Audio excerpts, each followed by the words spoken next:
Welcome back to the Mountain Morning Show. We continue our Joe's Favorite Things episode today. That's what we ought to call it, because Barry Hancock is here with Utah Warbird Adventures. Welcome, Morning. sir. Thank you. Terrific to have you in studio. I'm going to say, though, I'd rather be hanging out with you right seat of you in an airplane, though. Well, come on out. I'll say that. After the show's over. Can we go fly? Sure. Sounds like Absolutely. a great time. It's I've already had one experience with you, so we could go, and maybe this time I'll go in front of you in a different plane. Okay. As opposed to beside. Well, that's kind of the beauty of what we do, Yeah. right? You can have several different experiences. So. Exactly. Yeah. And the first one we had. And if you're sitting in the front, you don't know if I'm there or not. Well, we'll know in a minute or two, right? Right after takeoff, for sure. But we had a great time. I was sitting right seat with you in the beach, the twin beach aircraft that you have over there. One of several aircraft that you guys have as part of your adventures and the things that you take people to enjoy in that 3-dimension that we would call airspace. It was awesome. Yeah, oh my it was goodness. What a tremendous location to be in to do the job you're doing. Yeah. I mean, you can think of some great places. Maybe wine country would be a pretty great place to be. I really can't think of any others. That's probably the only one that even comes close. Yeah, And here you got Parks, Heber and Park City. Yeah, no, it's fantastic. Actually, the first time I ever saw a ride business was down in Sedona, Arizona, and that makes sense down there, all the red rocks and everything. But the scenery around here is pretty tough to beat, and to be able to go and see it from above, close up. We go right around the top of Mount Timpanogos. We fly right over Park City and Alta and Snowbird ski resorts, and the Wasatch Range is just gorgeous, especially this time of year. It's fantastic. Yeah, you get a little bit of everything. You get a little of green, a little bit of white. Yep. It was surprising how much white snow there really is when you get close. Yeah. And we were close. We really had a great time. We keep it within FAA regulations, We but sure it's do. it's a lot closer than people think. Yeah, when you get in, when you get in that range that you're allowed, it's pretty impressive. And I have to ask you, what made you decide that this was your future? I mean, you could be doing anything. You could be racing planes at Reno. You could be, flying for the government. There's 1,000 things you could be doing with your life. Flying in an airline. Right. Why this? Well, I've been, since I was a little kid, I've always been enamored with the vintage stuff with P-51s, and that was the airplane, it was the fighter of World War II, and anybody who's a pilot knows what a P-51 is. The Mustang sound. Yeah, and it's iconic. I just have always gravitated towards the vintage stuff. And I fly air shows in the T6, and so I get to sow my oats that way, so to speak. And but it's what I love. I have a passion for the golden age of aviation, and I just have a lot of respect and like to try and honor our World War II vets in particular. And a lot of the planes that we have are of that vintage or around that vintage, and it's just something that I've always loved. Let's talk about the inventory for a minute. Yeah. So we have the Twin Beach with an incredible backstory. This used to belong to the President of Mexico. Yeah. Yeah. Really cool. Yeah, it was used as the presidential transport for about 6 years before they pushed it in the weeds. I don't know why, but and it's just recently gone through a 20-year restoration. And you've seen the level of detail on this airplane. Yeah, it's fantastic. It looks like it just came out of the factory. Yeah, and for people who don't know what a Twin Beach is, it is one of, actually all the aircraft we have are iconic aviation legends. But the Twin Beach, it was used as an executive transport, a cargo plane, a medevac, a bomber trainer, a navigation trainer during World War II, and then it's still serving in cargo roles around the world. Wow. It's getting older and more difficult to maintain, so it's not as widely used, but it's still a fantastic airplane. Pratt Whitney engines. Yep. Just classic. Yep, 9-cylinder radials, and they make a great sound. And I'll say they do, especially the startup. It's definitely throws you. It's a time capsule. It's this airplane is 50 years old, and the type goes back 80 years. It's a neat airplane. A fun procedural plane to fly. There's lots of things to do. You're busy. That's right. Yeah, you're very busy. Lots of levers in the cockpit. Yeah, for sure. yeah. We had fun with that part. You and I together. It's just a terrific aircraft. But one of the things that's awesome about it, especially for somebody who's coming into town and wants to see Park City, and Heber, and Provo, and the views. It's all there's glass everywhere in this plane. It's got like RV windows in it, right? Yeah. The picture windows in it are fantastic. That's one of the reasons that we decided to get this plane and use it for sightseeing, is because the views out of it are so fantastic. They're almost unobstructed. Right. Oh wow, what a terrific aircraft. All right, so we go from that. We've got, maybe let's go to my next favorite, the T6 Texan. A classic training aircraft. Almost everybody that's flying currently in the military, or I should say, certainly everybody flew in World War II, flew that airplane at one point, likely. And then now they fly the T6 Texan 2, which is almost the same plane, just a bigger engine.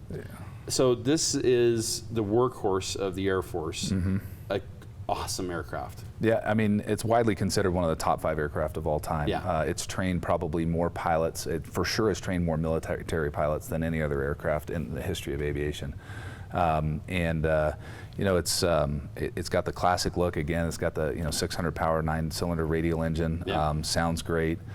You've got a bubble canopy. Right. So the view is fantastic. People who think that they're going to be claustrophobic, or they get in the airplane and think, oh my gosh, this is not anything like what I expected. There's a lot of room. A lot of room. It's a very liberating experience, and it's it's aerobatic. It taught all the.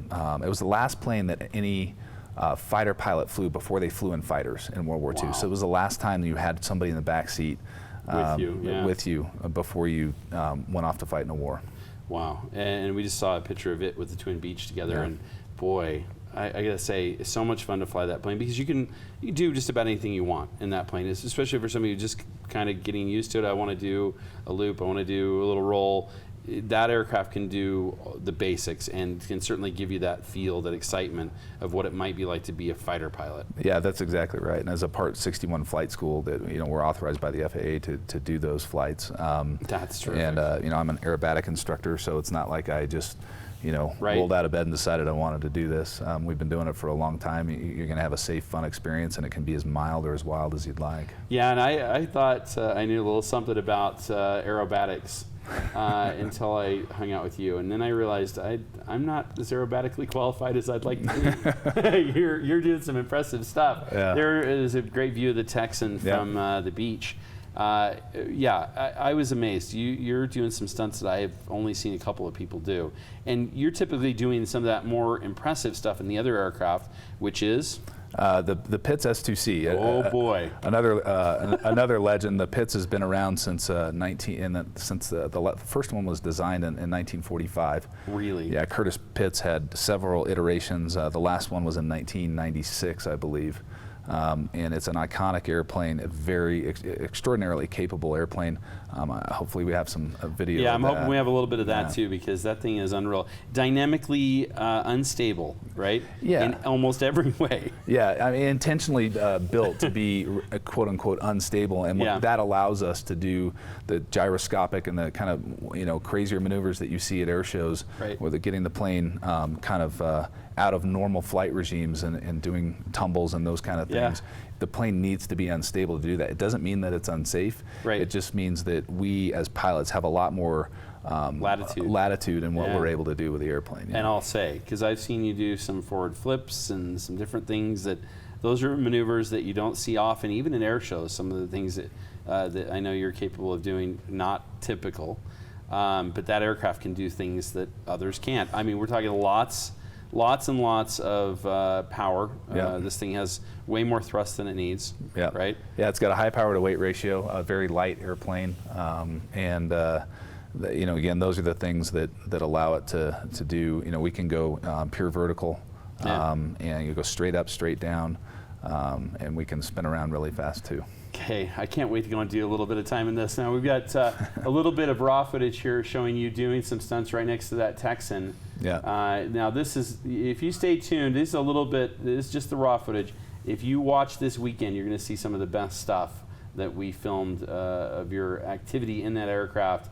And boy, look at that, straight back down. That guy's having fun. Yeah, I guess he is. Good grief. If I had lunch, I'd have been there with you. But whereas I hadn't, and it's a misnomer. A lot of people think don't eat because you're going to go do aerobatics. No, that is exactly the wrong thing to do. We were all talking about it. We haven't eaten lunch. Are we sure we're going to do this today? Because it's bad. You definitely want to eat. You definitely want to eat, and if you're worried about getting airsick. Oh my goodness. That's a great shot. That's hard to do. Your photographer did a great job to capture that.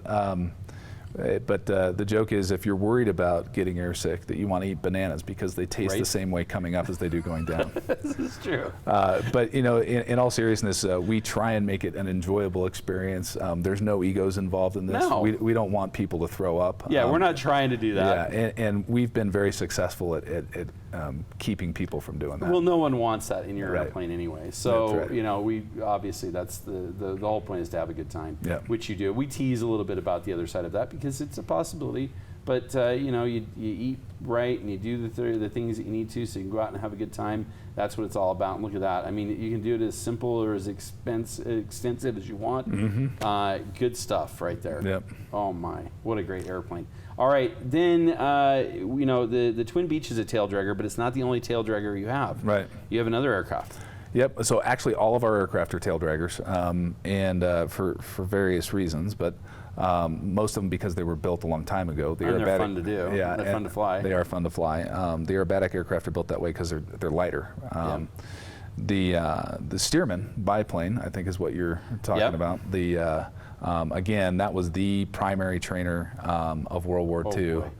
That looked closer than it actually was. Yeah. But the Stearman was the first plane that cadets would fly. Yeah. And so, if anybody's seen an old kind of classic biplane, it's likely A Stearman. More than Stearman. likely. And the passenger sits in the front seat in the Stearman. And it's a silk scarf and goggles experience. It really is. You're out there in the breeze a little bit. It's a comfortable ride during the summer months, especially. Yeah. We only do it from May to October. Is it a little cold up there? It can get chilly, yeah. And We've got jackets and that kind of thing to make sure you're Exactly. comfortable. You can get your scarf on. You got to have that. Yeah. But as I've described it often, until I flew the Stearman, everything else I'd flown was the equivalent of an elevator. Press a button, go up. Yeah. Press a button, go down. Right? It wasn't as exciting. When you grab a hold of what is essentially a Louisville Slugger baseball bat, That's right. that's what it looks It's true. like, and start to actually get some stick and real rudder time. Boy, you realize the difference in what real flying is and was. That's right. It is an entirely different experience. Yeah, it is Awesome yeah, stuff. that's true. Yeah. Wow.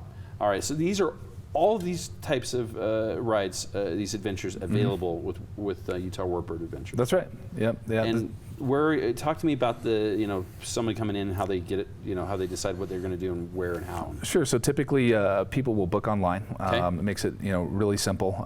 We get an email and we respond to that and get in contact with you after you book. You can just go to utahwarbirdadventures.com and check out with the different rides and the different prices. They start at $250 for introductory flights and go up from there up to $1,000 for a 45-minute ride in the beach, but that's 6 people, so do the math there, and it's still Wow. a pretty economical That's a deal. bargain. Yeah. And you get to go all the way around the valley, up over Salt Lake, down around the front side of the range, so you can see the entire, both sides of the Wasatch Range Wow. in that adventure. And we go close by Timpanogos on the way back, and up the Provo Canyon, and so yeah, I mean, there's adventures for everybody. So for you sure. fly right over my house in Sandy. Yeah, we could do that. That'd be great. Yeah, because we're outside of the Class Bravo airspace there. That's so, awesome. Yeah. Yeah. What a lot of fun. And then, you take it from that to doing some aerobatics. And even if somebody's got a certificate and flies, they could come there and you guys, since you're instructors, they can work on their tail wheel endorsement? Yeah, absolutely. Yeah, we Pilot Makers Flight School Yeah. we have that as well. We operate that as well at the same location. Okay. And we give instruction in all those airplanes as well. Yeah. Wow. So you can go anything from tail wheel instruction to upset recovery training, spin training, aerobatic training, and we're actually starting to add basic flight training as well. Wow, that's exciting. Lots of different things there for the skilled pilot as well. Imagine writing in your logbook time in a Stearman, writing in your logbook time in a T6 Texan. Or a Pitts. Yeah, or Pitts. Those are things that not everybody has, and having that experience, and especially getting your tail wheel endorsement there from you guys, that's something that you're never going to forget. Yep, no, that's Wow. exactly right. As soon as I leave here, I'm headed down there to do exactly that. All right. Well, it is a tremendous adventure for you to have. You get to pick yours, figure out which one is the most exciting to you. There's certainly a lot to choose from, and hey, go do them all. That's what I say. That's right. Every plane's different. You got to get in all of them, right? We're Yep. trying. No, We're gonna fly all of them, aren't That's we? right. Come back. We'll fly. We need to take you up in the pits next and spin you around a I little bit. can't wait. Barry Hancock, Thanks, Joe. It's Utah Warbird Adventures. You can find them online, and you'll find them here on the weekend show, so make sure you tune in for that this weekend on Park City Television. We'll be back with more right after these messages.